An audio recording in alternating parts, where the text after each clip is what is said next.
can say that certainly the U.S. elections this year is not lacking any drama. With regards to the foreign policy towards Israel, I think both candidates, both President Biden and Donald Trump, in the last debate have signaled commitment to Israel and support to Israel. So in reality, as we've come to learn in Saudi Arabia, Dan, what happens on the campaign trail does not necessarily reflect into actions or concrete steps once a president is sworn in. Rhetoric during election campaigns tend to be emotional, tend to be focused on winning as many votes as possible. But when they hit the reality of working with international politics, with realities on the ground, things tend to be a lot more pragmatic and reasonable. And our hope that whoever wins the vote in November will exert as much pressure as possible and put as much efforts as possible to achieve a permanent ceasefire, to get the hostages released, and a recognition of a Palestinian state, so that we can all work together to achieve peace and prosperity for this part of the world. And that's what I wanted to ask you about specifically as well, because you make a great point here, Faisal. What do you think this could potentially mean for Israel's war in Gaza and that all-important pathway to Saudi-Israeli normalization? These are big issues that the Biden-Harris administration has essentially failed to make progress on. It's been spoken about, but not a lot of action being made in the course of President Biden's term. 100%.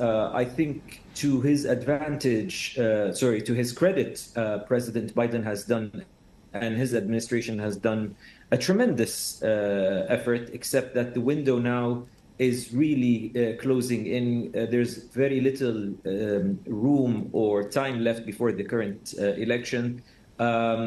So I wouldn't expect a drastic effort, just given the attention span and the bandwidth that is needed for campaigning. But again, whoever wins the November election, whether it's the incumbent President Biden or the contender, former President Trump, I strongly believe that this issue will be of the highest priority, because this cannot go on forever. It's just very unfortunate for the region that this happened during an election year, which by default meant it does not go up high on the priorities.